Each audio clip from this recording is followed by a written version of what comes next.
Good afternoon, everyone. My name is Haoyu, and I'm glad to represent our latest work on improving the CPU efficiency of replicated key-value stores with the NVMe-oF. This is a joint work with a group of students and my advisor, Asaf.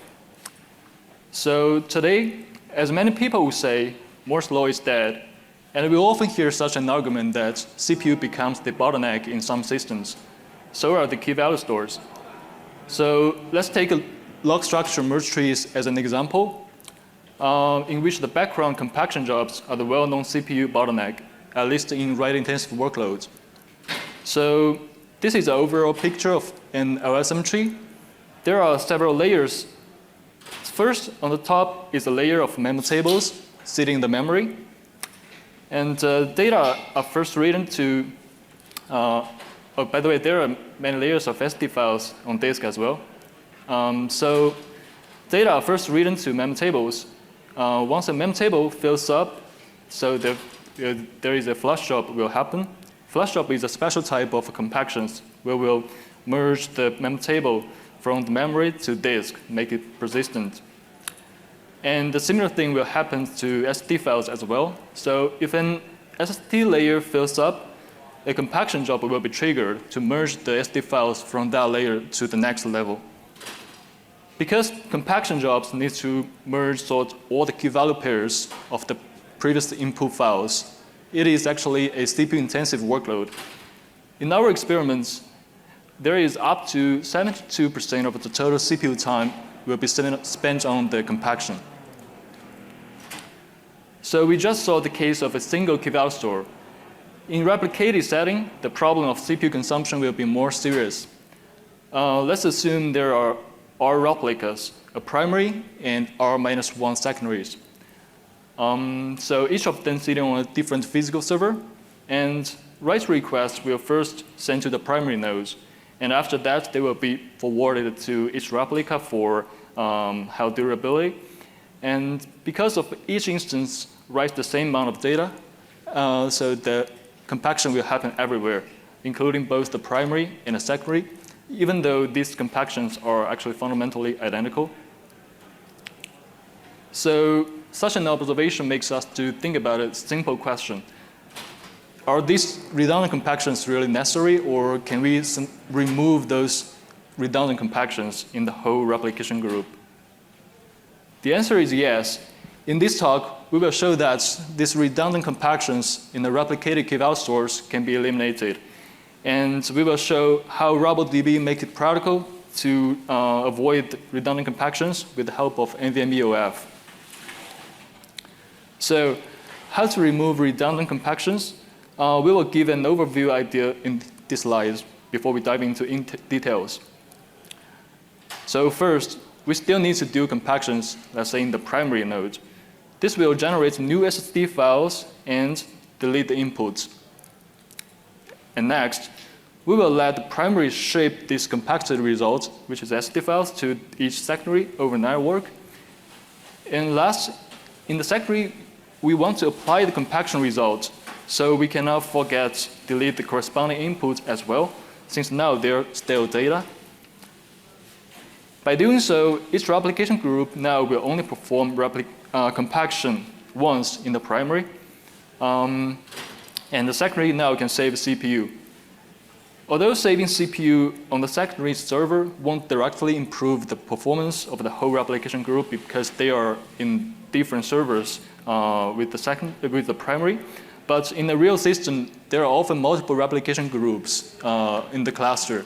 So in each server, there is actually always be primary and secondary nodes. So the primary node on a typical server will get CPU that's saved from the secondary nodes from that server.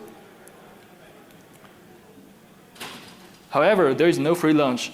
To share primary SD files to secondaries, we actually met two challenges. So the first one is the introduction of heavy network traffic, because we want to shape those compacted results to secondaries. But luckily, nowadays, data centers often have plentiful network resource. We know that it is not always the case, But here, we assume and target such a type of environment where the network is underutilized. So we can make a trade-off between the network and the CPU resource.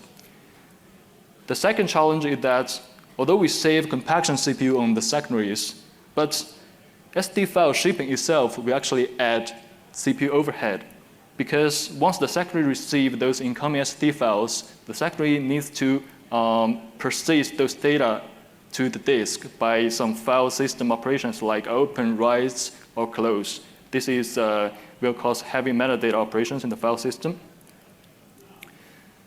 NVMe-oF provides an attractive opportunity to these challenges. Let's take brief introduction at first. So its long acronym actually stands for Long Volatile Memory Express over Fabric.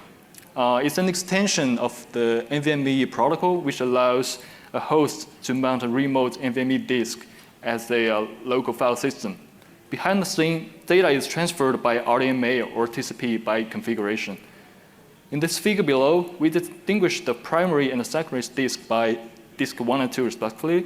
And we can see that the primary mounts the secondary disk by NVMe-oF, just as the dotted rectangle shows. It's kind of like a symbolic link that actually points to the secondary's remote disk. An exciting feature of NVMe-oF is we call target offloading, supported by even commodity NICs. So with NVMe-oF, now the primary can ship SD files without any CPU involvement on the secondary, just like the green arrow shows. Now the secondary CPU is bypassed, so there won't be any CPU overhead on the secondary side. However, NVMe-oF introduced a new challenge. The secondary file system will be bypassed as long as the CPU. Because NVMe-oF works in the Linux block layer, so the NVMe command will be sent and received in both the block layer in the primary and secondary side. This is unfortunately because many key value stores actually relies on file system interfaces to access the data. For example, RubbleDB, it uses POSIX interface to read and write the SSD files. The consequences is that if we ship SD files with the NVMe-oF to the secondary, then the secondary won't even see the incoming SD files in its file system. So let's walk through the example in this slide. In the beginning, we let the primary mount the secondary's disk to a mount point, let's say is /mnt/2 with NVMe-oF. Next, if the primary wants to create an SD file in this mount point, the corresponding data of the file will be sent to the real disk on secondary as the red rectangle here. But the secondary's file system is untouched in the whole process because the NVMe-oF actually works under the file system layer. So as a result, if the secondary tries to read the shipped SD file, it actually won't be able to see this file. It will report like no such file or directory. And things could be even worse. If the secondary occasionally creates some log files, the file system may override these data blocks because these blocks are unallocated in the secondary file system side. So RubbleDB addressed this issue by we call it SSD File Preallocation. What does it mean? Well, before the whole system starts, we first create an SSD file pool in the secondary file system, so it can see these files from the beginning. We also want to make sure that this data changes hit disk, so when the primary mounts the remote disk, it can also see these files in its file system. And an interesting property of LSM tree enables such a static pool design is that both the max number and the size of SSD pool is static. So in the very beginning, we can know like how much files in this pool and how large each file we should create. Now we have two file systems over a single disk. Fortunately, only the primary will write the disk when shipping SD files. The secondary will only read incoming SD files because they are immutable by design. This probably simplifies the pool management a lot because we don't have many or concurrent writers, there is only one thing we need to care about, which is the liveness or usage of the file in the pool. To this end, we introduce a bitmap to record which file in the pool are being used and which ones are not. So now to ship SSD, the primary simply needs to query the map and pick an unused slot from the pool. And then it can simply override it with DirectIO. DirectIO here is necessary because we want to make sure the change actually hit the disk. So it will trigger the NVMe-oF protocol to make these data blocks to be transferred to the secondary side. Next, the primary will send a message to the secondary of which file in the pool is being shipped. For example, it can tell the secondary, in this example, the file 2 is being shipped. So because the file already exists in the secondary's file system, there is no problem to read the shipped SD file from secondary. The primary can keep shipping more and more SD files as long as there are free slots in the pool, which is managed by the bitmap. So far, we've got a mechanism that led the primary to successfully ship SSD files to the secondary with NVMe-oF. It sounds like the problem is solved, but unfortunately not yet. A more interesting problem arises here. That is, the secondary cannot simply apply the primary's compaction results because they are actually in different internal states, especially the mem tables. Otherwise, the secondary will lose some data to be in an inconsistent state with the primary. So how come? Let's walk through this example. Initially, we assume that both the primary and secondary have an empty mem table. Let's say it's mem table 1. For simplicity, we assume each mem table here can only contain 2 key value pairs, so which means a capacity of 2. And we wrote key A in both sides. So there's only one available entry left. We also assume that there are 2 threads in each side to process requests, just like many multi-threaded storage systems, for example, RubbleDB. Now, imagine that the client sends 2 requests to the primary, and they are received by thread 1 and 2 respectively, which is key B and C. And now we need to decide like which one run first because the CPU thread scheduling. So let's assume thread 1 runs first. So B is going to be written to mem table 1, while C will go to the next one. Next, these 2 requests will be forwarded to the secondary. However, since the thread scheduling may be different, let's say this time on secondary, thread 2 is scheduled first. This will make C is written to mem table 1, and B is going to be in 2. So what's the issue here? Well, since the mem table 1 fills up in the primary, it will trigger a compaction job, which compacts the mem table 1 to a new SSD file, which contains the same key set, which is A and B here. And next, the mem table 1 will be dropped. Then we will ship the SSD file to the secondary by the preallocation design in the previous slides. Here, the problem arises. To apply the compaction results, SSD1 in secondary, remember that we also need to delete the inputs file, which is in mem table 1 here. However, since these 2 mem tables are actually different, so dropping the mem table 1 in secondary makes C become lost.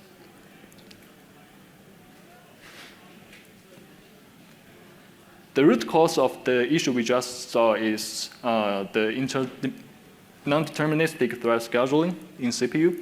However, it will be too expensive to enforce the same thread scheduling in different servers. So instead, we introduce a partial order between write requests to fix the consistency issue, which orders write requests by mem table ID. Let's rewind to the initial states of the previous example to see how partial order here fixed the challenge. So after writing the key to mem table, now RubbleDB will tag each request with the ID of the destination mem table. So in this example, B and C are tagged with 1 and 2 respectively because B is written to mem table 2 and B is written to mem table 1 and C is in 2. Now, upon receiving the request, then the secretary can know which mem table it should write this key value pair by checking this ID.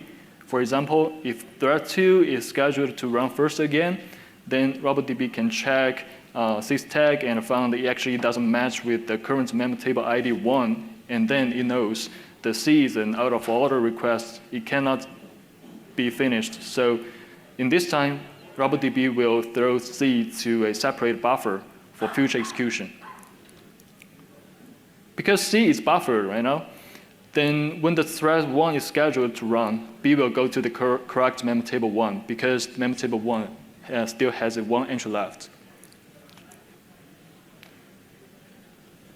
Every time we're creating a new mem table, RubbleDB will pull the buffer to execute any ready request to see if now, because the mem table ID increased, to see if there are any ready requests. For example, now we can safely execute request C to make sure it goes to the correct mem table. And this time, when we apply the same compaction result in secondary, we can safely drop the mem table because we have the same mem table with the primary, and we won't lose any data or store any data redundantly. So these are the two techniques in RubbleDB. And next, we will show the evaluation results of RubbleDB. Due to time limits, we only discussed the end-to-end performance and the trade-off behind. We conduct the evaluation on Cloud Lab R6525 servers. Our benchmark includes both YSSB workloads and Twitter class traces. We build a RubbleDB on top of Facebook's RocksDB. So we compare it against replicated RocksDB that performs compaction on every instance. So first, let's take a look at the end-to-end throughput comparison. The x-axis here in both figures are different workloads from YSSB to Twitter workloads, while the y-axis is the throughput per core observed by the clients. The higher the better, and RubbleDB has the orange bar. We also denote speed up of RubbleDB in each workload. So first, we observe that RubbleDB gets the highest speed up in write-only workload. For example, 1.9 times speed up in YSSB load. And in the trace of Twitter's class 15, we also have 1.7 times. This is because write-only workload triggers more compaction, so RubbleDB can save more. Unsurprisingly, on the read-only workload like YSSBC and Twitter class 2, RubbleDB won't improve the performance because there are no compaction happen. For other mixed workload, RubbleDB can achieve up to 1.4 times speed up. The actual improvements will depend on the actual write ratio in that workload. We also compare the tail latency of RubbleDB and the baseline. So RubbleDB will have lower latency because there are fewer compactions, so there are going to be fewer write stalls and more CPU to process foreground requests. In this figure, the x-axis is the request rate generated by the clients, and the y-axis is the 99% tail latency observed by the clients. And the workload is YSSB-A, a 50% read and a 50% update workload. In the curve, the lower the better, and the RubbleDB has the triangle legend. We report latencies for both read and updates requests. From this figure, we can see that RubbleDB gets up to 92% and 93% lower tail latency than the baseline because of fewer compactions. The absolute latency here is high because we use a batch size of 1,000, which means the system only sends a reply to the clients after processed all the 1,000 requests in that batch. If we zoom into the first half, which is the right figure, we observe one data point of 40% latency degradation.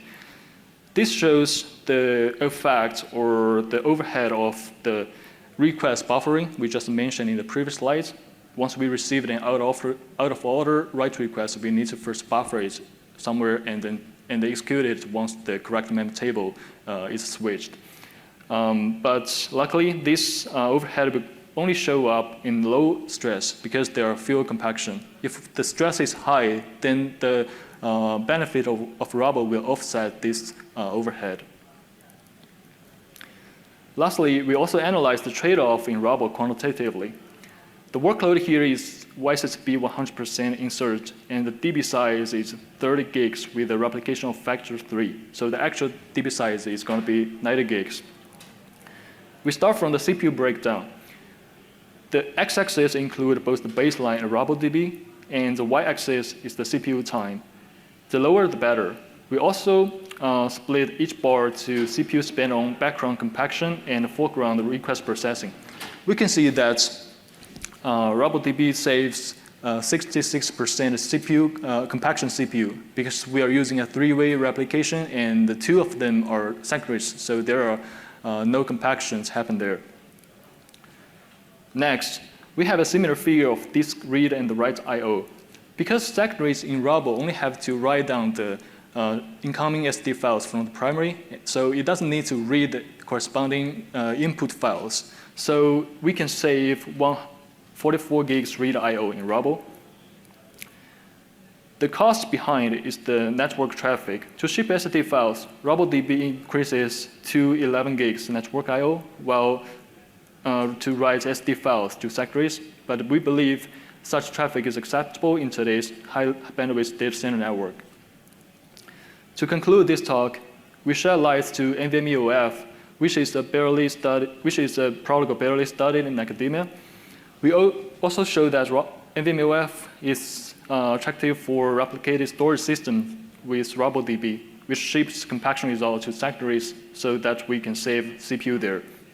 The cost behind RubbleDB is the higher network traffic. This trade-off is beneficial in an environment where the network is underutilized. We also open source RubbleDB at GitHub. If you are interested, please check it out.